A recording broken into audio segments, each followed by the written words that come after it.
Welcome to Purple Mash. This is the Purple Mash home screen. You'll see 4 big buttons across the top: Early Years, Tools, Games and Reading. For older users, you can switch off the Early Years button if you'd like to, so they just see Tools, Games and Reading. Behind the Early Years button, you'll find Mini Mash. This is designed for children in the early years. You can, if you like to, have it that those children land straight in here, so they bypass Purple Mash altogether.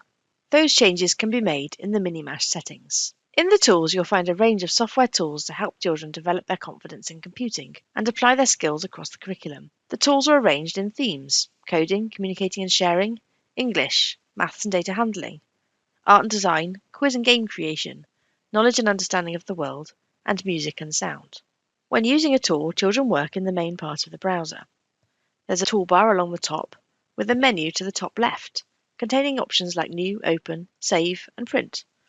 You'll see buttons on the toolbar that are relevant to the tool. If you hover over them, you'll see what they do. Lots of Purple Mash is customizable. And if children get stuck, they can click on the video button to the top right for some help. Work in Purple Mash is saved into their online space. Some features, such as the drawing tools on the left here, are standardized, so the children become competent using them across different tools. Where children can put in their own images and graphics, there's an enormous library. You can use search functionality to explore all clip art or photographs. You can take photographs, and you can also choose a file to import.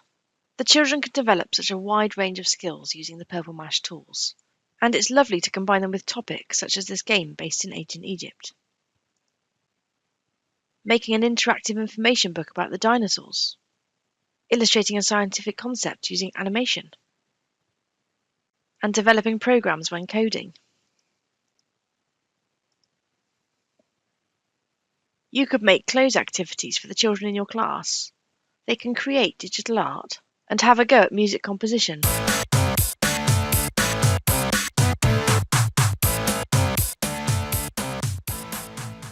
Hover over the tools as you're browsing them to get an idea of what's in them and what they do.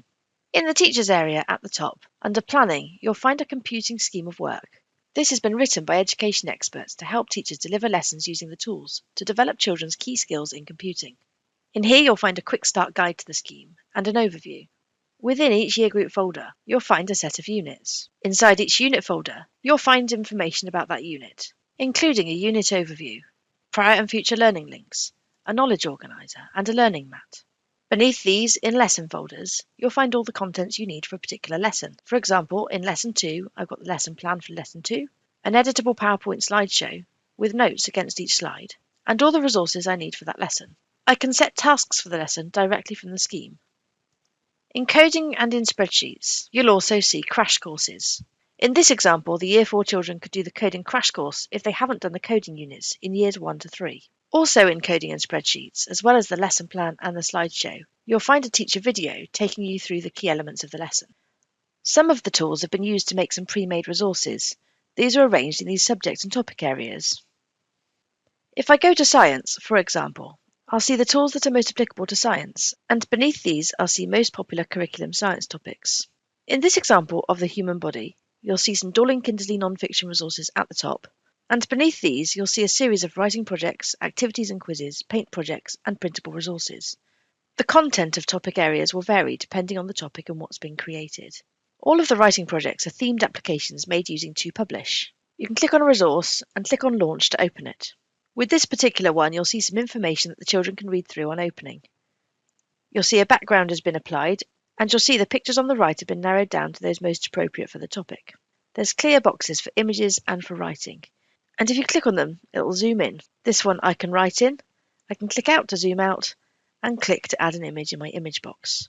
When I click on the plus to add an image, I can choose from a set of pre-populated high-quality images related to the subject and topic. On the left-hand side, I've also got Think About prompts. Looking down these, I'll see key questions and text that I could add to my document. As a teacher, I can edit any of these. This is Teacher View, editable mode because I'm logged in as a teacher.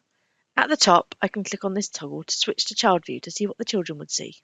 Using 2Quiz, we've also made some activities and quizzes. Quizzes have an instruction page, and then there'll be a set of questions. You can see how many questions along the top, and with this one, we've got a labelling activity. As a teacher, I can press stop to edit the quiz if I'd like to. I You can go through, edit any of the questions, click on the instructions to change any of the information, and to send my version to the children, I can use the options in menu and share. If I've looked at a resource and I'm happy to set it as it is, I can click on it and simply click on Set to Do. Follow through the steps and set it as a task. There is plenty of cross-curricular content, including a spelling scheme and grammar activities and plenty of maths games. Do have a browse. In the Teachers area, under Planning, you'll find a series of curriculum maps. In mine, I can see Purple Mash in England, Scotland, Wales and Northern Ireland. Behind each of those buttons, I'll find the resources mapped to that country's curriculum.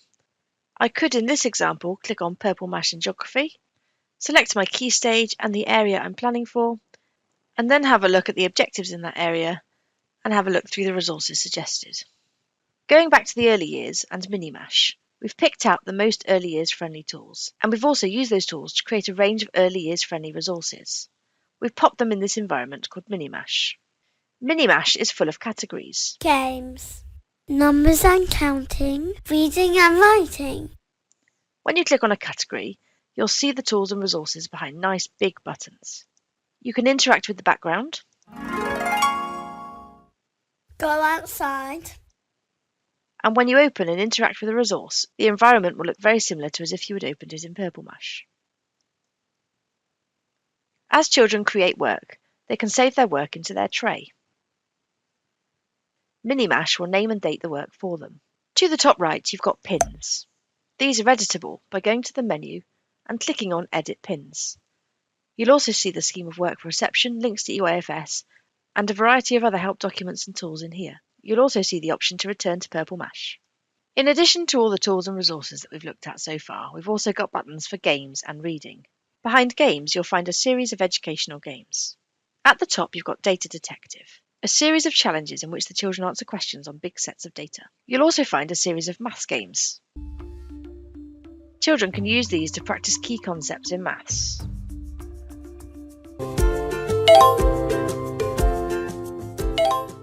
There's also a series of grammar games and some logo challenges. You'll also find simple city simulations for the early years. In reading, you'll find Serial Mash. If your school has subscribed to Serial Mash, it'll open in a new tab. This is an enormous online reading resource. You'll see featured and new books here, top picks along here, and any that you've been reading underneath. At the top, you'll be able to access the libraries. You can see the different categories of books we've got, including poetry and DK non-fiction. In Serial Mash, you can schedule chapters and work, view the work children have done, keep online reading journals, and view data like how long children have read for. Books with the speakerphone icon can be heard aloud. Josh was with his mum at the hospital. He'd been knocked off his bike on the way to school and had bumped his head. Each chapter of each Serial Mash book comes with a set of activities and resources, so it could be used for guided reading. In addition to Serial Mash, you'll also find books and activities in Purple Mash Publishing. In reading, you'll also find a link through to all the DK learning extracts that are in Purple Mash, and beneath this, lots more resources and activities with a reading theme, including resources on popular texts, such as The Gruffalo, Charlie and the Chocolate Factory, and Kensuke's Kingdom. There are lots of resources around character and book reviews. Across the top of Purple Mash, you'll find lots of key functionality. If you click on the Purple Mash button at any time, it will take you back to this Purple Mash homepage.